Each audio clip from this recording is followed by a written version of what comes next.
Hello friends, welcome back to the shop. Today is Sunday, January 29th, and it is an absolutely wonderful day here in southeastern Pennsylvania.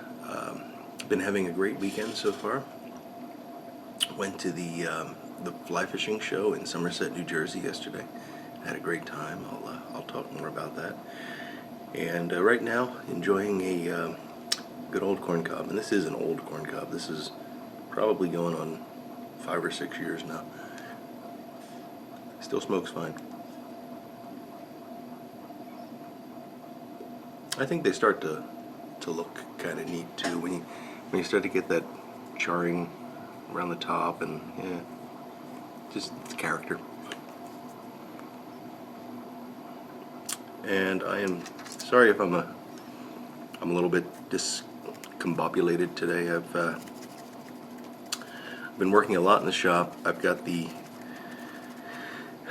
lathe all but set up, and I'll give a bit more detail on that in a minute. And in the process of doing that, everything has been moved around, so the things that are normally right in front of me where I can just reach and pick up a tamper, I now have to look for it. So I'll try not to be too distracted by that, but I already have been.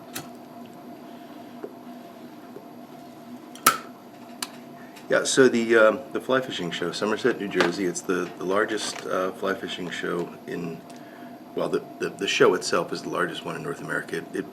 It occurs in a couple of states.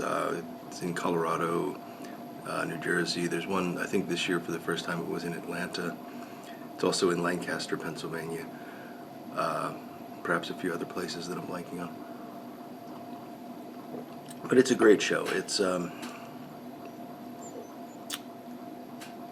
lots and lots of vendors with, selling fly fishing equipment, so rods, reels, lines, everything you need to fish, waders, hats, sunglasses, just everything you could imagine. And the thing that I usually am most interested in is lots of vendors selling fly tying material. I've been tying flies for quite some time now. I'm not going to try to figure out how long because I don't want to know. And I've accumulated quite a bit of tying material, so I almost never need to buy something, but I always like to go and look just to see what's there, what I might find that I don't have. And like any industry, there's a lot of new and improved stuff that comes along every year. For example, for a while, everything was reflecting UV light. Everything was ultraviolet, and that was the big new thing because trout love ultraviolet light. Well, it turns out that trout can only see ultraviolet light when they're very young, and they don't actually see it when they're older. But that didn't stop them from selling an awful lot of UV material.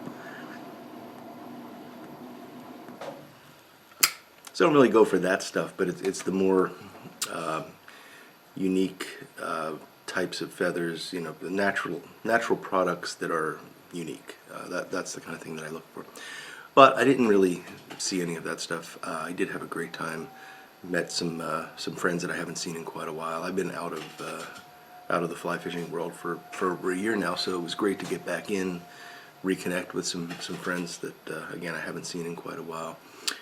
Went to a couple of seminars. Really good talk on hatches of eastern Pennsylvania, which is my area, so I really enjoyed that. And that picture that I started the video with, and I'll put it up again at the end. That was at one of the booths. It was this sort of industrial sculpture. That thing is all metal. It's probably about at least a foot long, and it's just this gigantic sculpture of a fly, and it's very very industrial looking, very heavy duty. I mean, it looks almost like something that would be used to ream out the inside of a sewer pipe or something like that. But it just caught my eye. I wouldn't want to have it, but it was neat to see in person, and thought you might like to see it. It's called the Bomber, and if you like it, it can be yours for just $1,600. So keep that in mind.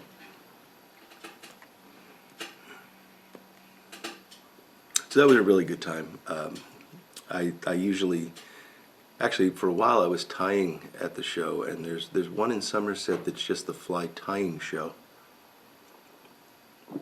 And that's usually in if I remember right, November. And then there's the fly fishing show in January. And there's also a fly fishing show maybe in late February, early March in Lancaster. And I used to tie flies at all of those.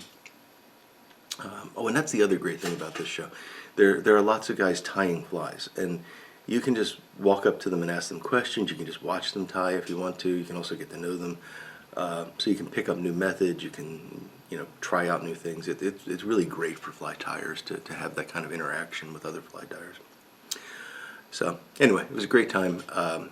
I'll try to maybe put in some pictures, maybe at the end of the video. I have a few pictures I'll put in before I fade out to the bomber again.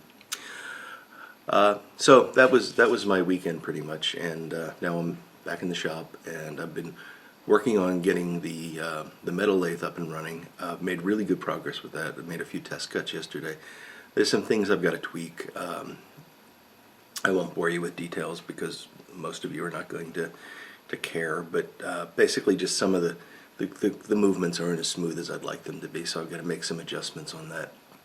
And hopefully, if all goes well, that'll be hopefully by the end of the day today, I'll have that working perfectly.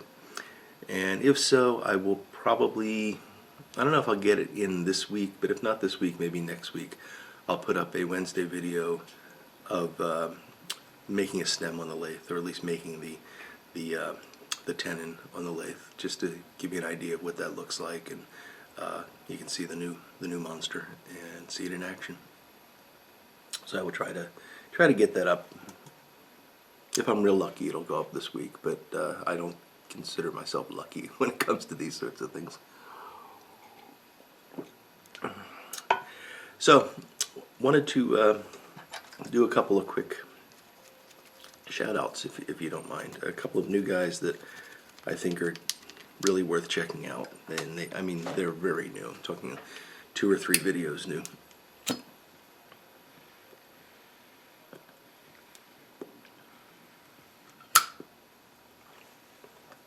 And these are both guys that have responded to the recent videos and to Gnome to Tubes contest, so it's kind of neat to see them stepping forward in response to that.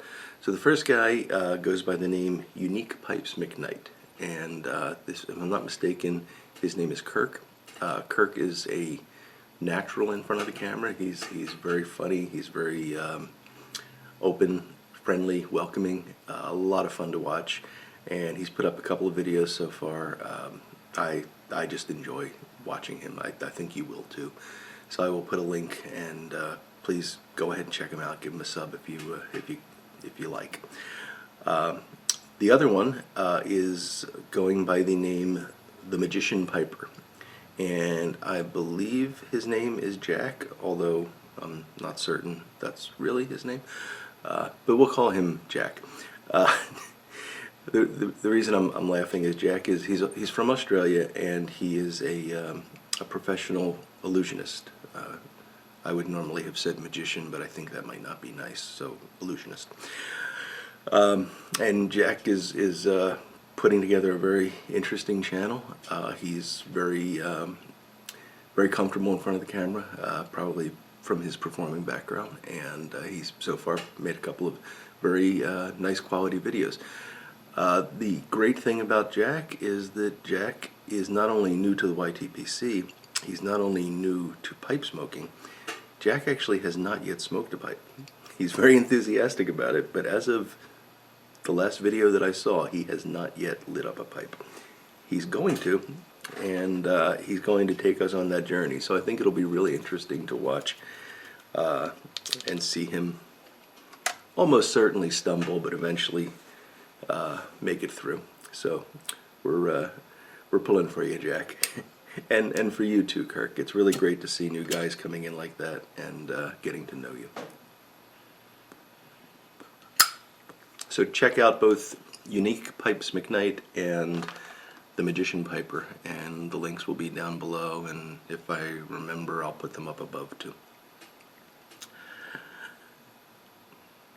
Well, I think that is everything that I wanted to talk about today. So this is going to be a fairly short video, but I guess there's not anything wrong with that since you often put up with fairly long videos. Did I tell you what I'm smoking? Maybe not. It's going to be a surprise.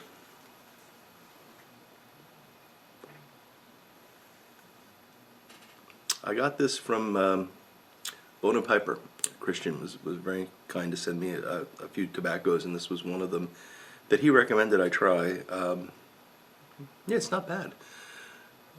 It's a Virginia. It's got some burley in it. If you're the kind of person that likes a lightly topped Virginia with some burley, this would be your tobacco. I'm enjoying it. I'm not a big Virginia guy, but this has got some nice qualities to it. I'll talk about it in a future video. Give you some impressions. This is only my third bowl or so. I ran out of number 10 Downing Street for the month of January and decided to give this a shot because it was just sitting there on the shelf and I didn't have to work too hard to smoke it. So. Okay, so with that, I think that's everything that I wanted to say. Hope you all are having a great weekend and are looking forward to a great week ahead. And I will wish you all the best in that. And until next time, I will look forward to talking to you all again very soon. Goodbye now.